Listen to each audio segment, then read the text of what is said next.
এই রমজান মাসটা এভাবে না কাটিয়ে একটু ভিন্নভাবে কাটানোর চেষ্টা করা যাক। আল্লাহ পাক আমাকে তৌফিক দান করুক, আপনাদের সবাইকে তৌফিক দান করুক। উদ্দেশ্যটা কি? তাকওয়া অবলম্বন করা, তাকওয়া অর্জন করা। আর তাকওয়া কি? যেটা বাজারে কিনতে পাওয়া যায় না। যালিকাল কিতাব লা রাইবা ফি হুদাল লিল মুত্তাকিন। কোরআন এমন একটা কিতাব যে কিতাবে কোনো সন্দেহ নেই, এটা মুত্তাকিদের জন্য হেদায়েত। এই যে মুত্তাকি কারা? আল্লাযীনা ইউমিনুনা বিল গায়ব, যারা গায়েবে বিশ্বাস করে। আল্লাহ, মালায়েকা, আসমানি কিতাব, নবী রাসূলগণ, পরকাল, ভাগ্যের ভালো মন্দ, ইমানের 6টা পিলার সবই গায়েব। যারা এই গায়েবে বিশ্বাস করে, মনে বিশ্বাস করে, মুখে স্বীকার করে, কাজে বাস্তবায়ন করে।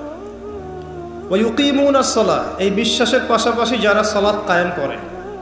ওয়া মিম্মা রাযাকনাহুম ইউনফিকুন, এবং তাদেরকে যে রিজিক দেয়া হয়েছে এই রিজিক থেকে তারা আল্লাহর পথে ব্যয় করে, যাকাত দেয়, দান সাদাকা করে।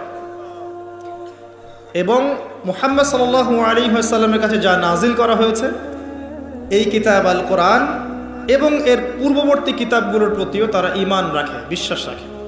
এরাই তারা যারা সফল, যাদেরকে মুত্তাকি বলা হচ্ছে। তাকওয়া কি জিনিস? আল্লাহ ভীতি। নবী সাল্লাল্লাহু আলাইহি ওয়াসাল্লাম বলছেন, আত-তাকওয়া হাহুনা, তাকওয়া হচ্ছে কলিজার মধ্যে, কলবের মধ্যে। আমার দাড়ি, টুপি, জুব্বা, পাগড়ি থাকতে পারে, কিন্তু আমার কলবে কতটুকু তাকওয়া আছে এটা আল্লাহ ছাড়া কেউ জানে না। তাকওয়া সম্পূর্ণ আল্লাহ জানেন একজন ব্যক্তির মধ্যে কতটুকু তাকওয়া আছে। অনেক সময় বাহ্যিক চোখে মনে হতে পারে এই ভাইটা ইসলামিক পোশাক পরে নাই, দাড়ি আমার চেয়ে একটু ছোট, চলাফেরা কেমন জানি, সুন্নতি পোশাক নাই, ওঠা বসা চলাফেরা কেমন মনে হচ্ছে।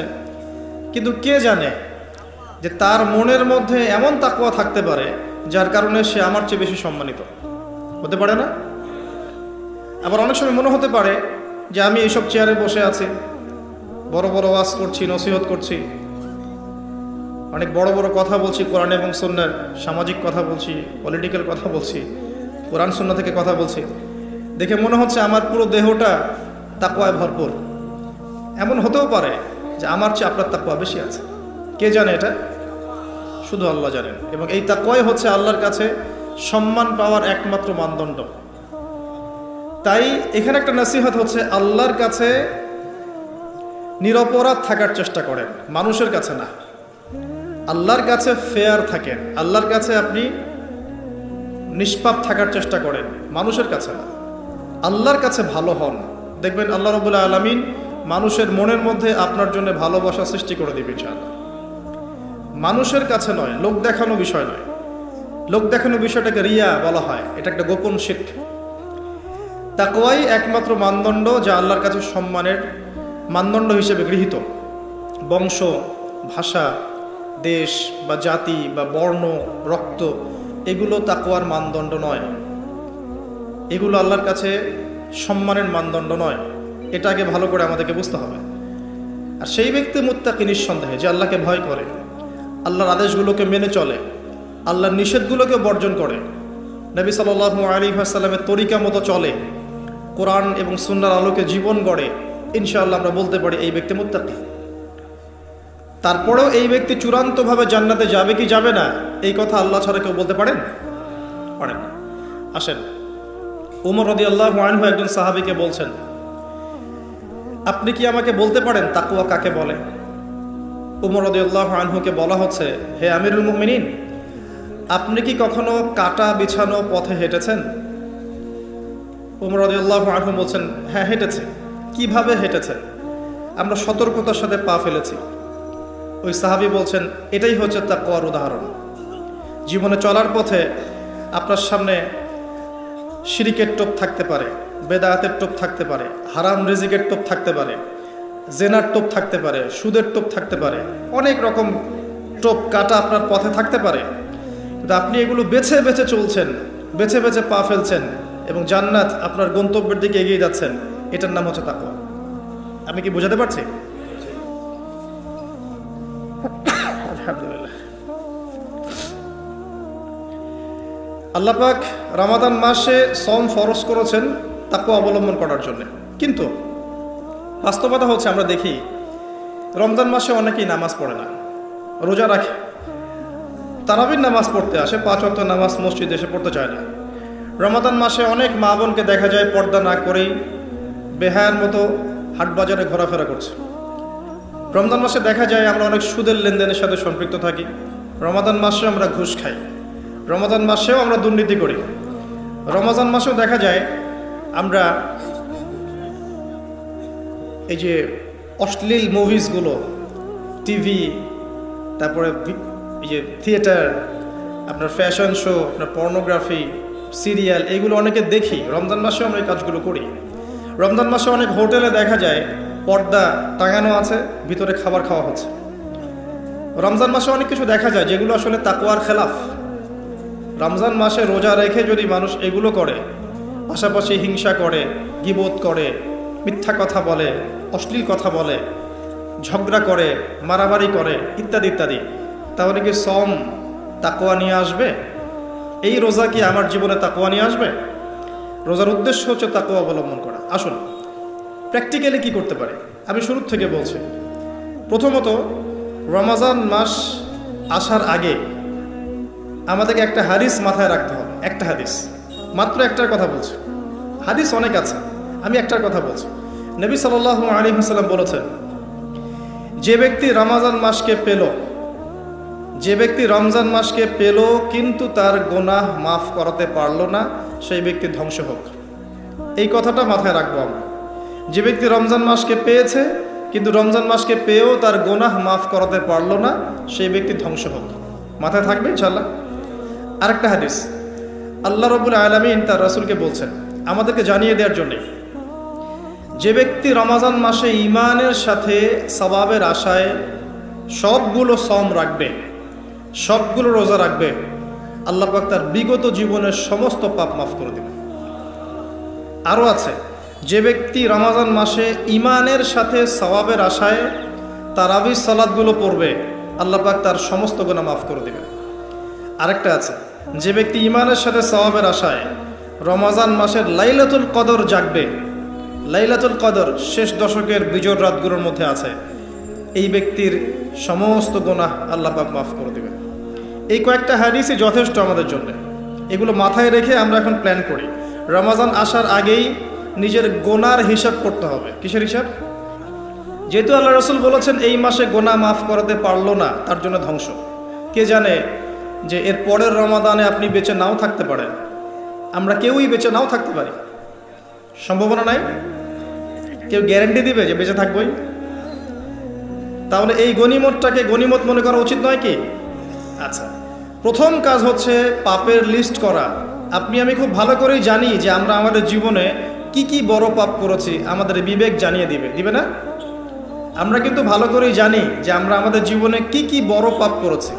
কত বছর নামাজ পড়িনি, কত বছর রোজা রাখি নাই, কত বছর যাকাত দেই নাই, কার কার ক্ষতি করেছি, কার কার উপর জুলুম করেছি, কয়বার জেনা করেছি, কয়টা মেয়ের সাথে সম্পর্ক করেছি, কতদিন বেপর্দায় চলেছি।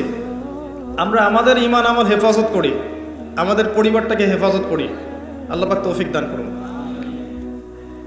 তো যেটা বলছিলাম, আমরা কিন্তু জানি খুব ভালো করি যে আমরা কি কি পাপ করেছি। এই পাপগুলোকে একটু খাতার মধ্যে লিস্ট করতে হবে। পারবেন? নিজের বড় বড় পাপগুলোকে খাতায় লিস্ট করতে পারবেন? পারা যাবে ইনশাআল্লাহ। ছোটোখাটো পাপের কথা বাদ দেন। ছোটোখাটো পাপ আল্লাহ পাক অজু করলে মাফ করে দেন। অজু করলে পাপ মাফ হয়ে যায়। নামাজের জন্য হেঁটে যাচ্ছেন, পাপ মাফ হয়ে যায়। আপনি এই যে আপনার পায়ের মধ্যে একটা কাটা ফুটেছে, পাপ মাফ হয়ে গেছে। আপনি জ্বর আসছে, আপনার গুনাহ মাফ হয়ে যাচ্ছে। আপনি মুসাফা করছেন আমার সাথে, আপনার গুনাহ ঝরে যাচ্ছে, আমার গুনাহ ঝরে যাচ্ছে। ছোটোখাটো পাপ মাফের অসংখ্য পদ্ধতি আছে, আল্লাহ পাক দিয়ে দিয়েছেন আমাদেরকে। কিন্তু কবিরা গুনাহ, বড় বড় কবিরা গুনাহ খাঁটি তওবা করা ছাড়া মাফ হবে না। আমি কি বোঝাতে পারছি? কবিরা গুনাহ খাঁটি তওবা না করলে মাফ হবে না।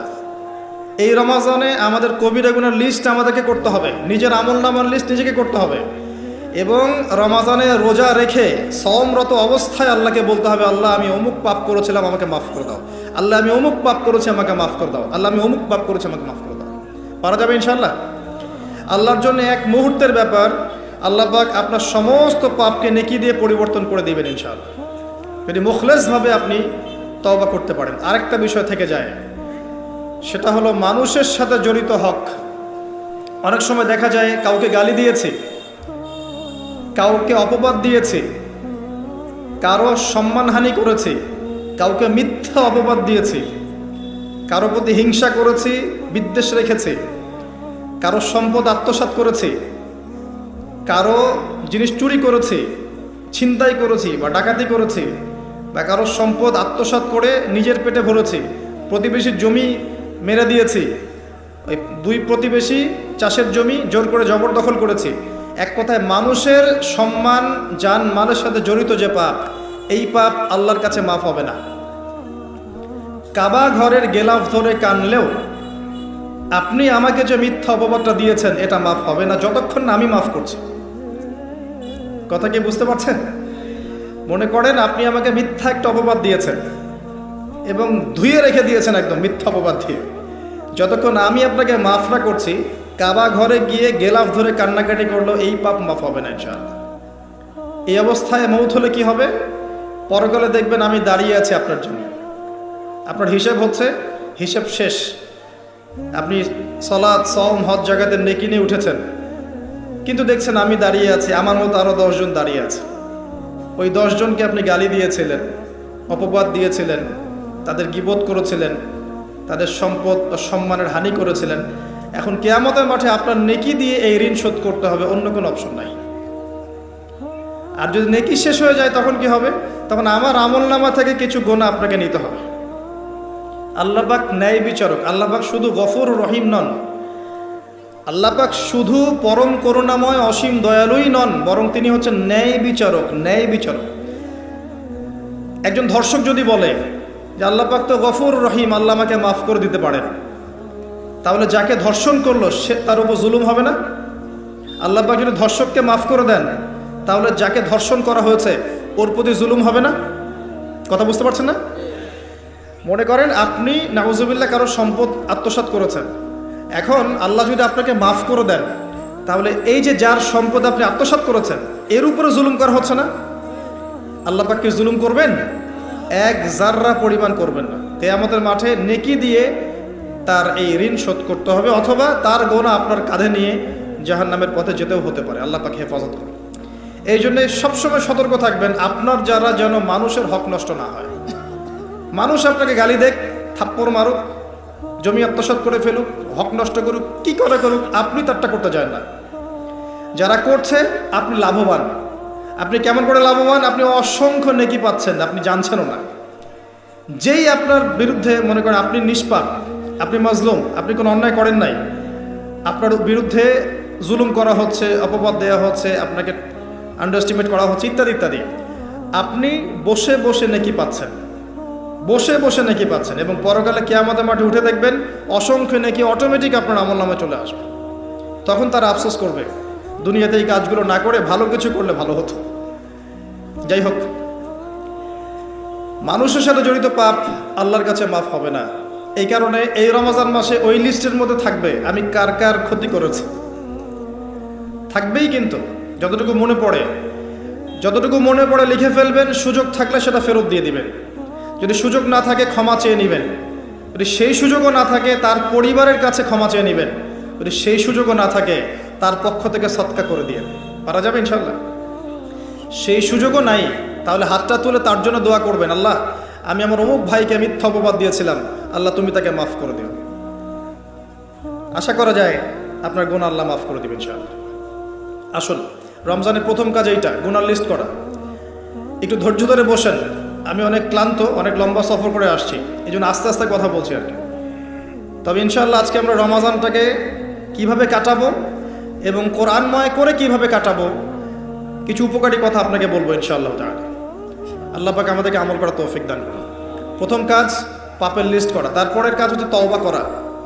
রমজানে আমরা তওবা করব যে আল্লাহ পাক আমি দুনিয়াতে যত পাপ করেছি, জানা অজানা, ছোট বড়, প্রকাশ্য গোপন, যত পাপ করেছি, যা আমি জানি যা আমি জানি না, যা তুমি আমার চেয়ে ভালো জানো, আল্লাহ মাফ করে দাও। পারা যাবে ইনশাআল্লাহ। খালি বলতে হবে আস্তাগফিরুল্লাহাল্লাযী লা ইলাহা ইল্লা হুয়াল হাইয়ুল কাইয়্যুম ওয়া আতুবু ইলাইহি। এটা পড়বেন। অথবা আল্লাহুম্মা আনতা রাব্বি লা ইলাহা ইল্লা আনতা খালাকতানি আনা আবদুক ওয়া আনা আলা আহদিক ওয়া ওয়া'দিকা মাস্তাতা'তু আউযু বিকা মিন শাররি মা সানা'তু আবুউ লাক বিনি'মাতিকা আলাইয়া ওয়া আবুউ বিযানবি ফাগফিরলি ফাইন্নাহু লা ইয়াগফিরু যুনুবা ইল্লা আনতা। বলা যাবে ইনশাআল্লাহ। হিসনুল মুসলিম, গুগল প্লে স্টোরে যান, একটা অ্যাপস আছে হিসনুল মুসলিম, একটা বই আছে, এটা কিনেন। সমস্ত দোয়া এখানে দেয়া আছে, দেখবেন আর পড়বেন, পকেটের মধ্যে রাখবেন, দেখবেন, পড়বেন, পড়া যাবে ইনশাআল্লাহ। ইনশাআল্লাহ। এরপরে তওবার পরে কি? তওবার পরে রমজান মাসের বাজার আগে করব। এখন শাবান মাস চলছে, হাতে যতটুকু টাকা পয়সা আছে বা জমানো কিছু টাকা তো আছে, এখান থেকে আপনি রমজান মাসের বাজার করবেন। রমজান মাসে আপনি বেশি বেশি বাজারে যাবেন না, ওই মাসে যেটা আর্ন করবেন সেটা জমিয়ে রাখবেন, সমস্যা নাই। সম্ভব হলে ঈদের যে কাপড় চোপড় লাগে, আপনার স্ত্রীর জন্য এক সেট, আপনার বাচ্চার জন্য এক সেট, আপনার এক সেট, নতুন কাপড় পরার সুন্নত, এবং আমরা সবাই নতুন কাপড় পরার চেষ্টা করবো ইনশাআল্লাহ। যাদের নতুন কাপড় নাই তাদেরকে কাপড় দেওয়ার চেষ্টা করবো ইনশাআল্লাহ। এটাও কিনে রাখতে পারেন আগে ভাগেই। রমজান মাসে আপনি বাজারে সময় দিবেন না, দুনিয়ার কাজে বেশি ব্যস্ত হবেন না, এটা একটা টার্গেট। এরপর আপনি রমজান মাসে একটা প্রজেক্ট হাতে নেবেন যে আমার মতো বহু মুসলিম সমাজে আছে যাদের পুরো মাস চলার মতো টাকা পয়সা নাই, আছে না? সামাজিকভাবে হোক, মাদ্রাসার উদ্যোগে হোক, বা রাষ্ট্রীয়ভাবে হোক, যেভাবে হোক, এই গরিব মানুষদের লিস্ট করে বাসায় বাসায় অন্তত এক মাসের বাজার খরচ পৌঁছে দেওয়ার চেষ্টা করতে হবে। পারবেন? পারবেন না? এক মাসের বাজার কত টাকা লাগে? 2000, 3000, নিত্য প্রয়োজনীয় কথা বলছি, সব তো দিতে পারবেন না। 2-3 হাজার, 4000, এর মধ্যে সে চাল পাবে, ডাল পাবে, ছোলা বুট পাবে, তেল পাবে। বাই দ্য ওয়ে, তেলের দাম যে এখন কত আমি তো জানি না, আমি অবশ্য বাজারে যাই না, আমি জানি না দাম কত। তবে একটা ফেসবুক স্ক্রল করতে গিয়ে একটা ভিডিও আসলো, দেখলাম যে দেখে খুব হাসি বের হলো আর কি, যে বাড়ির গিন্নি সে কড়াই ধরে আছে, আর বাড়ির কর্তা ওই তেলের বোতলটাকে তালা দিয়ে লক করে রেখেছে আর কি। তো গিন্নি এসে বলছে আজকে রান্না করবো, তেল দাও। সে উঠে লক খুলে যে কৌটাটা আছে, যে কৌটার মুখটাতে এক কর্ক তেল ঢেলে এই আপনার কড়াইতে দিল, যে এটা দিয়ে আজকে চালাও। তো আল্লাহ পাক আমাদের এক শ্রেণীর অসৎ ব্যবসায়ীদেরকে হেদায়েত করুক, যারা কৃত্রিম সংকট তৈরি করে জিনিসপত্রের দাম বাড়ায়। আল্লাহ পাক এদেরকে হেদায়েত করুক, কঠিন শাস্তির আওতায় আনা উচিত। যদি এটা ওমর রাদিয়াল্লাহু আনহুর শাসন হতো, দেখতেন শাস্তি কাকে বলে, প্রকাশ্যে শাস্তি দিত তারা। যদি এটা ওমর রাদিয়াল্লাহু আনহুর যুগ হতো, তাহলে দেখতেন শাস্তি কাকে বলে। ওমর ইবনুল খাত্তাব রাদিয়াল্লাহু আনহুর একজন ছেলে একটা অন্যায় করেছিল, সম্ভবত তিনি মদ পান করেছিলেন, সম্ভবত। কাজী দোররা দিচ্ছে 80 বেত্রাঘাত, দোররা আস্তে আস্তে দিয়েছে। আমিরুল মুমিনের ছেলে, জোরে মারা যাবে না। ওমর রাদিয়াল্লাহু আনহু নিজে উঠে গিয়ে সেই দোররা হাতে এনে নিজে পিটানো শুরু করলেন। দোররা মারা শেষ হওয়ার আগেই ছেলে ডেড, স্পট ডেড। কথা কি বুঝতে পারছেন? এবার ছেলেকে দাফন করলেন। দাফন করে বাকি দোররা যে কয়টা বাকি ছিল, এই বাকি দোররাগুলো তার কবরের উপরে মারছে। মারার পরে আল্লাহকে বলছে, আল্লাহ আমাকে মাফ করে দিও, হয়তো আমি ন্যায় বিচার করতে পারলাম না। আমি কি বুঝাতে পারছি ভাই? এটা তার শাসন। এরকম শাসন আবার আসবে ইনশাআল্লাহ, মনে করবেন না যে আসবে না। যা দেখছেন সব কিছু থাকবে না, এগুলোর কিছুই থাকবে না। পুরো বিশ্বে যা দেখছেন, এই আমেরিকা, এই আপনার ইসরায়েল, এই রাশিয়া, এই যে চায়না, এই যে ন্যাটো, আপনার ইউনাইটেড নেশনস, যা দেখছেন সব কিছু ধ্বংস হয়ে যাবে ইনশাআল্লাহ। এটাই বাস্তব, কুদি আল আমর, লেখা হয়ে গেছে কোরআনে এবং সুন্নায়। এবং বাইতুল মাকদাস বা মাকদিস যে যাই বলেন, জেরুজালেম থেকে নবী ঈসা ইবনে মারিয়াম আবারও সেই রকম একটা শাসন চালু করবেন ইনশাআল্লাহ পৃথিবীতে। বিশ্বাস হচ্ছে না? দেখতে থাকেন সামনে কি হয়। পরাশক্তিগুলো ধ্বংস হয়ে যাবে। যাই হোক, আজকে ওই দিকে যাচ্ছি না, টপিক ওইটা না। যেটা বলছি, বাজার করে ফেলেন এবং প্রজেক্ট নেবেন। যারা দরিদ্র দুস্থ, এদের পরিবারে আমরা পার পরিবার একটা করে প্যাকেজ পাঠিয়ে দেব, যেখানে নিত্য প্রয়োজনীয় দ্রব্য থাকবে। তারাও যেন রমজান মাসে খেয়ে পরে বাঁচতে পারে। পারা যাবে ইনশাআল্লাহ, চেষ্টা করেন, আল্লাহ পাক আপনার রিজিকে বরকত দিবে ইনশাআল্লাহ তাআলা। একটা হাদিসে আছে, বান্দা যতক্ষণ অন্য ভাইয়ের সাহায্যে থাকে, আল্লাহ ততক্ষণ ওই বান্দার সাহায্যে থাকে। আর একজন মুসলিম ভাইয়ের প্রয়োজন পূরণ করতে যাওয়া, খালি হেঁটে হেঁটে যাওয়া, এটা মসজিদে নববীতে বসে 12 বছর ইতিকাফ করার চেয়ে বেশি নেকির কাজ।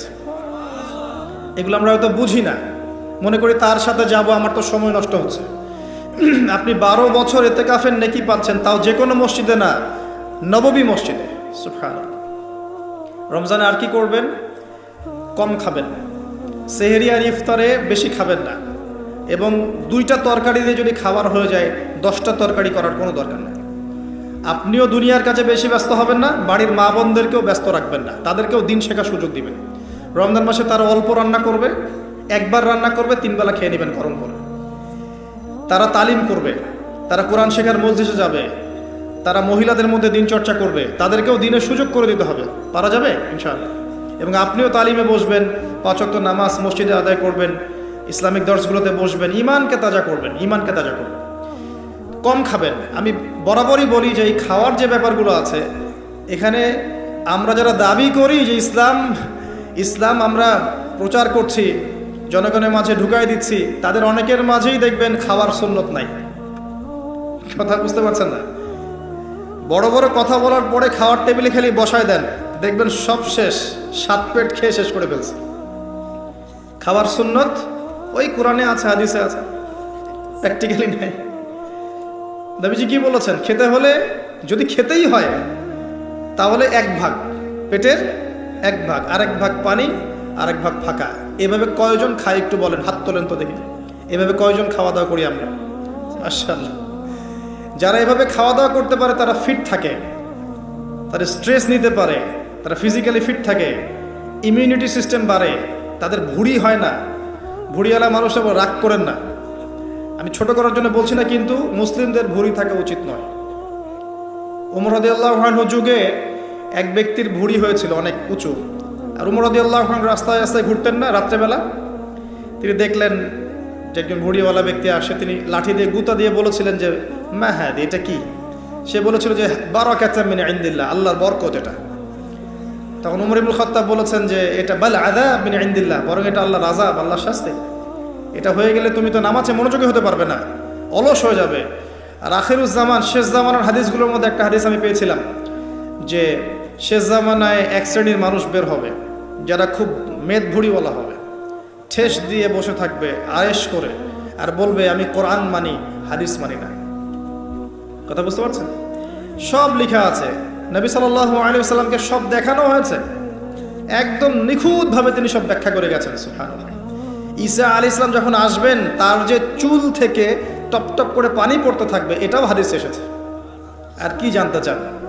এই যে মাসিহুদ দাজ্জালের কথা বলা হয়, এই দাজ্জালকে যেখানে হত্যা করা হবে সেই জায়গাটাও হাদিসে লেখা আছে, এটা বাবে লুদ নামক জায়গা। বাবে লুদ, এটা ফিলিস্তিনের মধ্যে আছে। কি চাচ্ছেন? সব লেখা আছে। এটাই ইসলাম, যেখানে প্রতিটা বিষয়ের সমাধান আছে, খুঁটিনাটি সব কিছু আছে। আমরা অমুসলিম ভাই বোনদেরকে অনুরোধ করব, জীবনটাকে নিয়ে ভাবুন এবং কোরআন সুন্নাহকে একবার নিরপেক্ষভাবে পড়াশোনা করেন। এরপর যদি আপনার মনে হয় মন থেকে হ্যাঁ কোরআন এবং সুন্নাহয় সব কিছুর সমাধান আছে, নিঃসন্দেহে এটা এক আল্লাহর পক্ষ থেকে মনোনীত দিন। আর দেরি করবেন না, ইসলাম কবুল করে ফেলুন। আল্লাহ পাক তৌফিক দান। বলা যায় না তাদের দ্বারা আল্লাহ পাক আমাদের চেয়ে অনেক বেশি খেদমত নিতে পারেন। আল্লাহ পাক এটা বলেছেন, ওয়া ইন তাতাওয়াল্লাউ, হে মুসলিমরা তোমরা যদি মুখ ফিরিয়ে নাও, আল্লাহর দায়িত্ব পালন না করো, আমানতের খেয়ানত করো, ইস্তাবদিল কওমান গায়রাকুম, আল্লাহ পাক অন্য কওমকে তোমাদের জায়গায় নিয়ে আসবেন, সুম্মা লা ইয়াকুনু আমসালাকুম, তারা তোমাদের মতো অপদার্থ হবে না। আসুন, রমজান একটু কম খাওয়ার অভ্যাস করেন, সেহরিতে কম, ইফতারেও কম। এমনভাবে খাবেন না যে মনে হচ্ছে এটা আপনার জীবনের শেষ খাওয়া, এইভাবে খাবেন। এবার সম রেখেছেন, সম রাখা অবস্থায় 5 ওয়াক্ত নামাজ জামাতে পড়তে হবে, প্রথম টার্গেট। করা যাবে ইনশাআল্লাহ? 5 ওয়াক্ত নামাজ জামাতে পড়ব। সরকার বাধা দিবে? প্রশাসন বাধা দিবে? আপনার পরাশক্তির আপনাকে বোম মারবে? কিচ্ছু হবে না। আপনি আপনার দিন পালন করবেন। লাকুম দীনুকুম ওয়ালিয়া দিন, তোমাদের দিন তোমাদের, আমার দিন আমার। আপনি 5 ওয়াক্ত সালাত মসজিদে পড়ার চেষ্টা করবেন ইনশাআল্লাহ তাআলা। আর নামাজ পড়বেন রাসূল সাল্লাল্লাহু আলাইহি ওয়াসাল্লামের তরিকা মোতাবেক, তাড়াহুড়া করে 3G 4G নামাজ না, রিল্যাক্সে নামাজ পড়বেন। ঠিক আছে ইনশাআল্লাহ? আসেন, রোজা রেখে আর কি করবেন? বেশি থেকে বেশি আল্লাহর জিকির করবেন। সুবহানাল্লাহ, আলহামদুলিল্লাহ, লা ইলাহা ইল্লাল্লাহ, আল্লাহু আকবার, সুবহানাল্লাহি ওয়া বিহামদিহি, সুবহানাল্লাহিল আযীম, লা ইলাহা ইল্লাল্লাহ ওয়াহদাহু লা শারীকা লাহ, লাহুল মুলক ওয়া লাহুল হামদ ওয়া হুয়া আলা কুল্লি শাইইন কাদির, লা হাওলা ওয়া লা কুওয়াতা ইল্লা বিল্লাহ ইত্যাদি যত জিকির আছে বেশি থেকে বেশি করবেন। মানুষের সাথে কথা কম বলবেন। অহেতুক চায়ের দোকানে আড্ডা পিটাবেন না, অহেতুক পাবজি নিয়ে পড়ে থাকবেন না, অহেতুক ফেসবুকে স্ক্রল করে সময় নষ্ট করবেন না, অহেতুক ইউটিউবে পড়ে থাকবেন না। আপনি জিকিরে সময় দিবেন, জায়নামাজে বসে থাকবেন, জিকিরে সময় দিবেন। আল্লাহ পাক তৌফিক দান করুন। এবং বেশি থেকে বেশি দোয়া করবেন আল্লাহর কাছে রমজান মাসে। দোয়া আপনার নিজের জন্যে, আপনার মা বাবার জন্যে, আপনার মৃত আত্মীয় স্বজনের জন্যে, আপনার ফিউচারের জন্যে, আপনার সন্তানদের জন্যে, আপনার দেশের জন্যে, আপনার জনগণের জন্যে, মুসলিম উম্মার জন্য, সবার জন্য কি করবেন? দোয়া করবেন। দোয়ায় কার্পণ্য করবেন না। আপনি যখন অন্য কোনো মুসলিম ভাইয়ের জন্য দোয়া করছেন, তখন আপনার মাথার কাছে একজন ফেরেশতা থাকবেন, যিনি বলবেন যে তোমার জন্যও তাই হোক, তোমার জন্যও তাই হোক। দোয়া করলে লাভ আপনার, ক্ষতি নাই। আর দোয়া করার উপযুক্ত সময়গুলো খুঁজে খুঁজে বের করবেন। যেমন রোজা রাখা অবস্থায় দোয়া করলে দোয়া কবুল হয়। 2 একামতের মাঝখানে, মানে আজান এবং একামত এর মাঝখানে দোয়া করলে দোয়া কবুল হয়। নামাজের, ফরজ নামাজের পরে দোয়া করলে দোয়া কবুল হয়। সালাম ফিরানোর আগেও দোয়া করলে দোয়া কবুল হয়, দোয়া মাসুরার পরে। এরপরে সেজদারত অবস্থায় দোয়া করলে দোয়া বেশি কবুল হয়। শেষ রাতে দোয়া করলে দোয়া কবুল হয়। বৃষ্টি পড়ছে, এই সময় দোয়া করলে দোয়া কবুল হয়।